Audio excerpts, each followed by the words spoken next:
다음은 비교에 대해서 살펴보도록 하겠습니다. 비교라는 것은 성경을 성경과 비교한다는 말입니다. 이 비교는 가장 안전한 보호망을 제공하는 것이라고 할 수 있습니다. 그 이유는 성경 자체가 성경을 가장 확실하게 해석하기 때문입니다.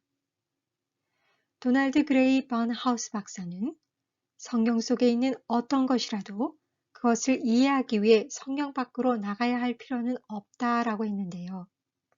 성경을 성경으로 비교하면 할수록 더욱 그 의미를 분명하게 알 수 있고 또한 부분들이 전체에 비추어 보여지게 될 때 그 정확한 의미를 드러내기 때문입니다.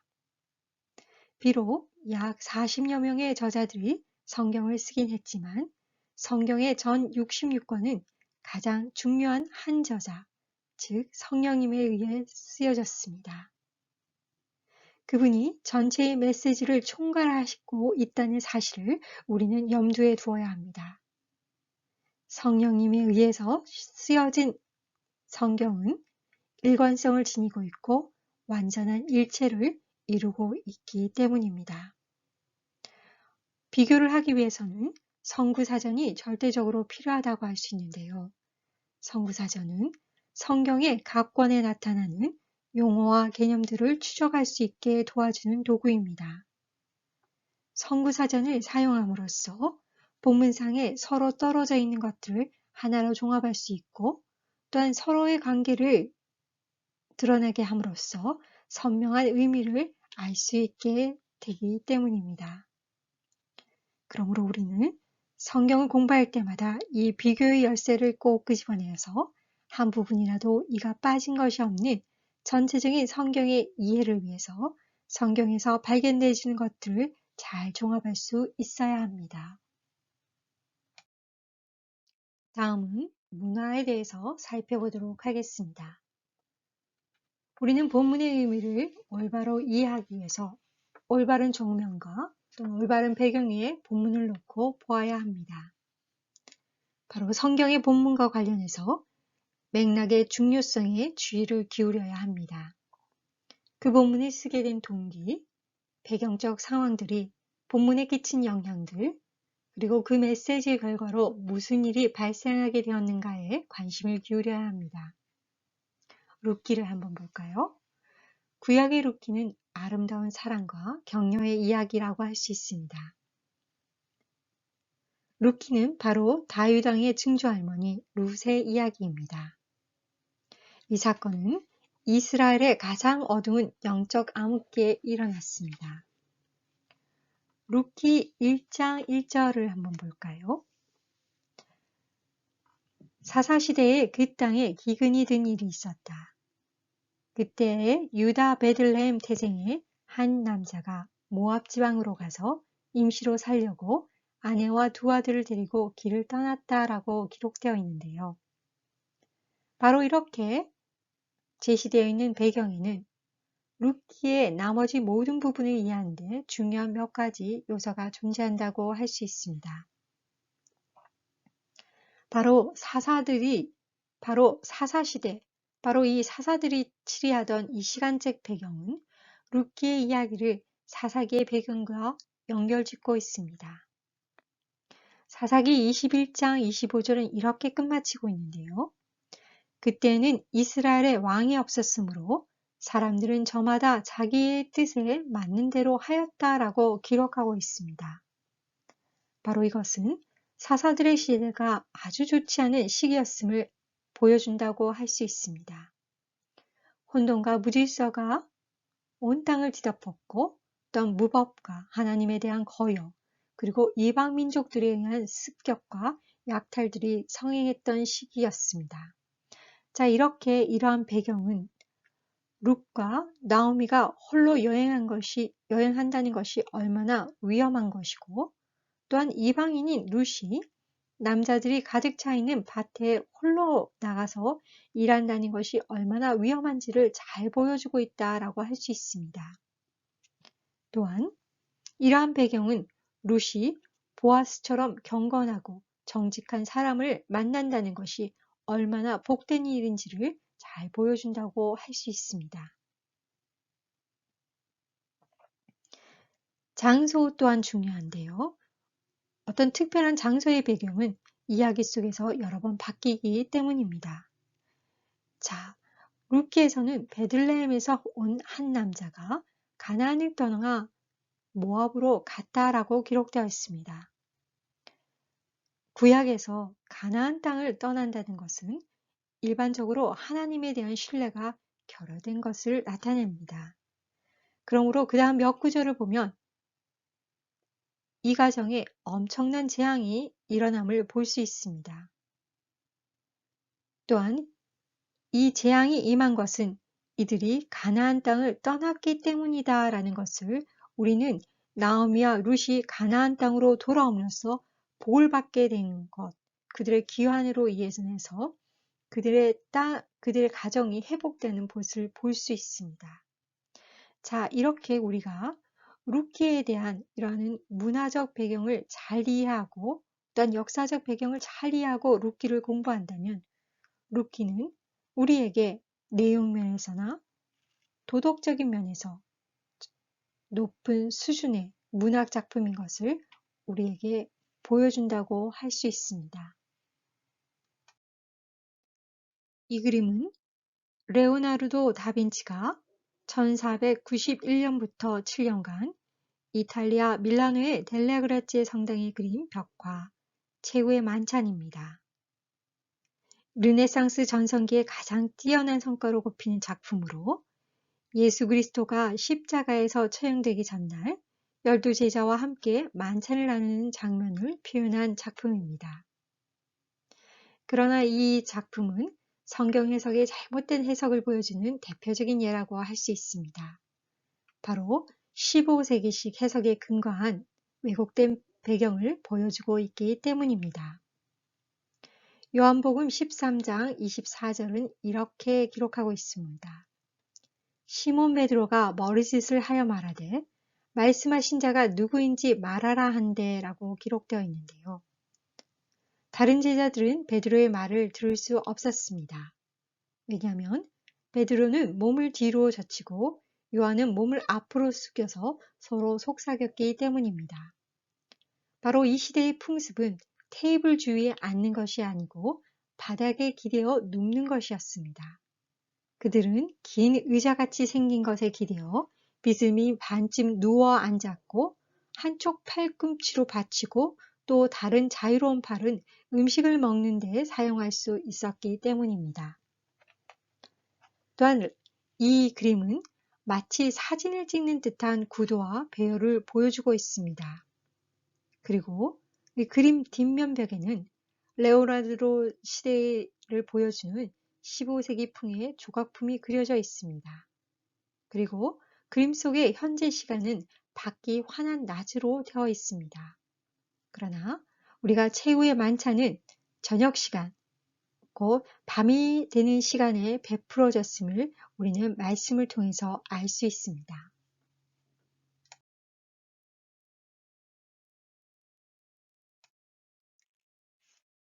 다음은 성경 해석이 도움이 되는 참고 자료들에 대해서 살펴보도록 하겠습니다. 첫 번째, 성구사전입니다. 성구사전은 성경에 새긴 것 같습니다. 본문에 나타나는 모든 단어들이 성경의 어느 책에 나타나 있는지를 알 수 있도록 가나다 순으로 나뉘었고 또한 맥락의 이해를 도와줍니다.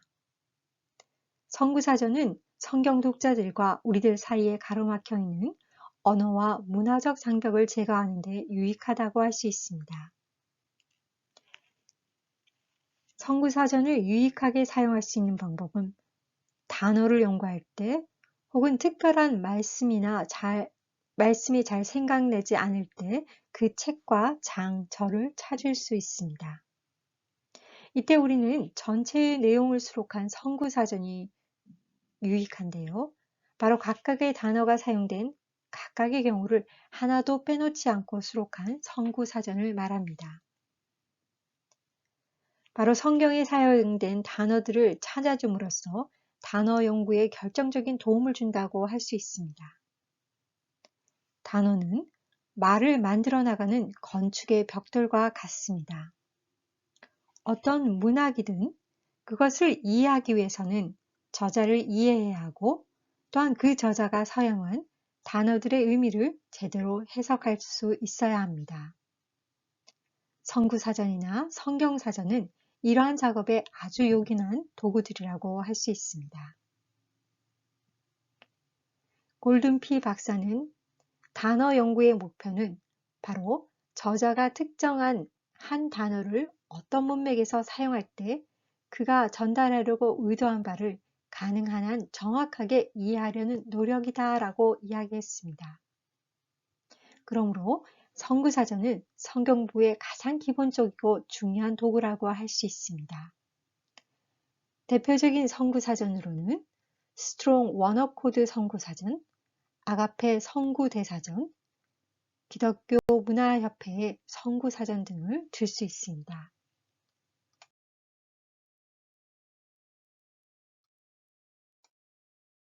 다음은 성경사전입니다. 성경사전은 본문에서 다루는 주제에 관하여 그게 도움이 되는 정보들을 풍부하게 제공해 준다고 할 수 있는데요.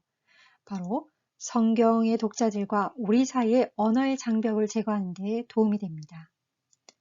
이 성경사전은 본문에서 언급하고 있는 특정한 주제에 관한 정보가 필요할 때 찾아볼 수 있는 자료들로서 이러한 자료들은 포괄적인 범위의 성경 주제들을 담고 있고 또한 우리에게 유익한 정보를 제공해 준다고 할 수 있습니다. 대표적인 성경 사전으로는 바인의 신약 단어 강해 사전을 들 수 있을 텐데요. 이 강해 사전에는 단어의 배경, 단어들의 의미와 용도와 변형 의의들에 대해서 설명을 잘 해주고 있습니다. 또한 더글라스가 편집한 새 성경 사전, 이외에도 아가페 성경 사전이라든지 비전 성경 사전, 성경 관영어 사전 등이 도움이 된다고 할 수 있습니다.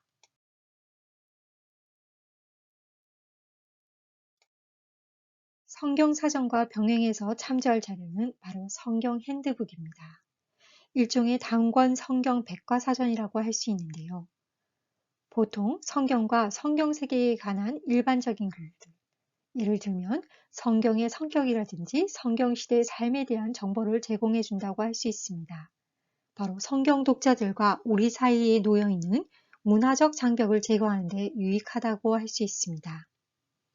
대표적인 성경 핸드북으로서는 할레이 성서 핸드북, 그리고 어드만의 성경 핸드북, 기독 지혜사의 성서 대백과를 들 수 있을 것입니다.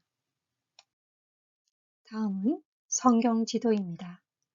지리학은 성경을 공부함에 있어서 가장 도움이 되는 학문 중에 하나라고 할 수 있는데요.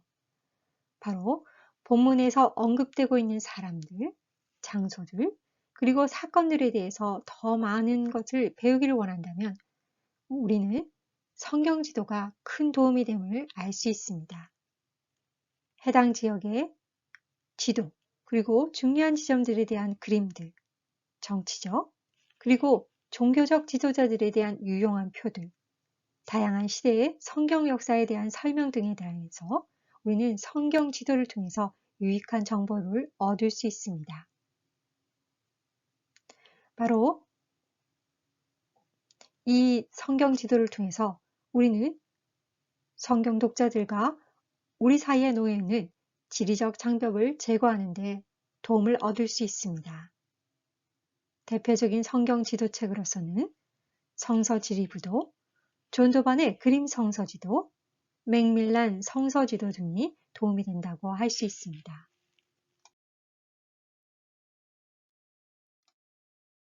다음은 성경 주석입니다. 주석은 평생 동안 한 가지 책을 주로 공부한 사람의 깊은 예지와 통찰력을 담고 있습니다.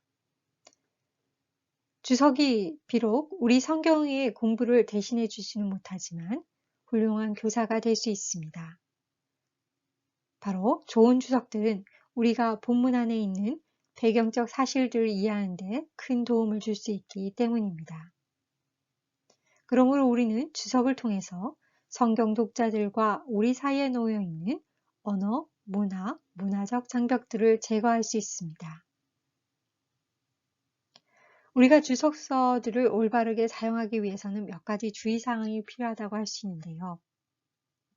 바로 우리가 어떤 구절을 해석하고 설명하고자 할 때 무턱대고 주석서들에 의존하는 것은 바람직하지 않다고 할 수 있습니다. 해석자로서 우리는 무엇보다 모든 가능한 참고 자료들, 성경 지도라든지 성경사전, 성구사전 이러한 것들의 도구들을 활용해서 우리는 그 구절을 해석하고자 하는 노력을 끊임없이 해나가야 하기 때문입니다. 또한 우리가 주석서들을 살펴볼 때 실용적인 주석서들은 가능하면 피하는 것이 좋은데요. 왜냐하면 실용적인 주석서들은 학문적인 해석이 아니라 신자들의 덕을 세우는 것을 목적으로 쓰여진 것들이기 때문입니다. 또한 우리가 해석을 잘 했다 하더라도 우리가 한 해석들을 다른 해석들과 함께 비교하면서 다시 한번 주의 깊게 검토해 보는 것은 유익한 해석 방법이라고 할 수 있습니다. 대표적인 주석서들로는요, 두란노 BKC 강해 주석이라든지 WBAC 성경 주석, 그리고 딘테일의 신구약 주석 시리즈, 기독지혜사의 엑스포지터스 강해 주석들을 들 수 있습니다.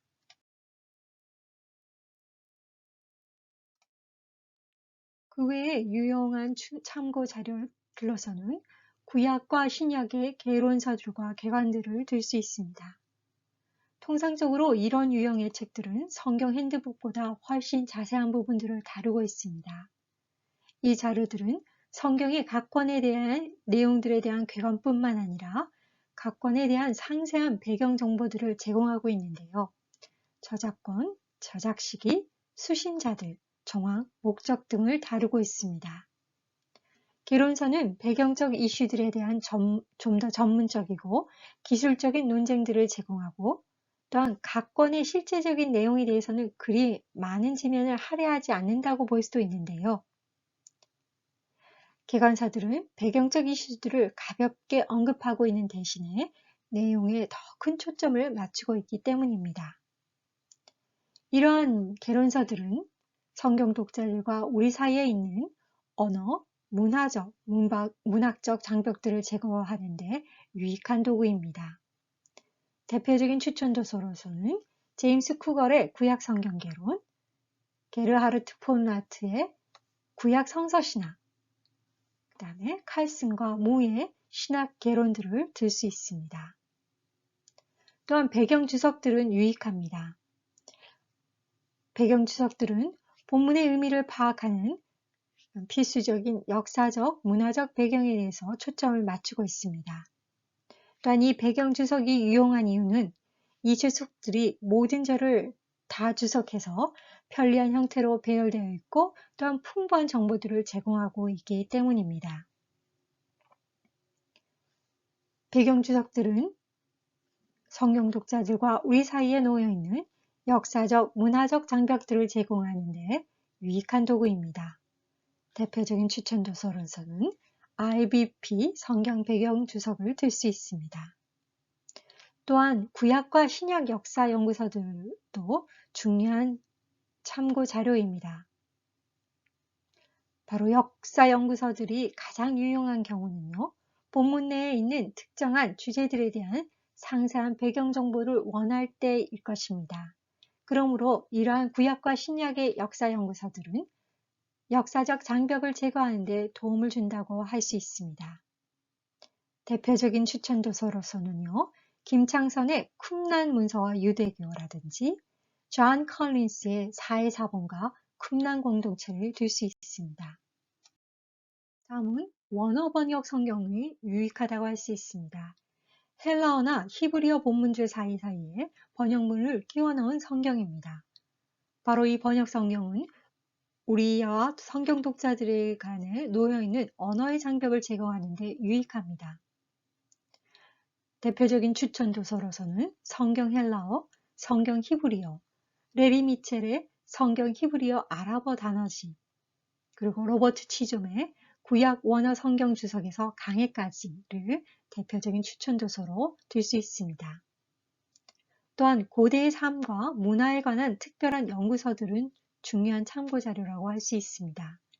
이 자료들은 특정한 주제에 대한 상세한 설명을 제공해주고 있는데요. 이 연구서들은 특별히 우리가 어떤 특정한 주제에 좀 더 보다 깊이 알기를 원할 경우에 유용합니다. 우리는 이 연구서들을 통해서 성경에 나오는 도시들, 사회생활, 법적인 문제들, 종교적 실행들, 전쟁, 경제적인 생활, 그리고 수많은 다른 주제에 대한 글들을 발견할 수 있습니다.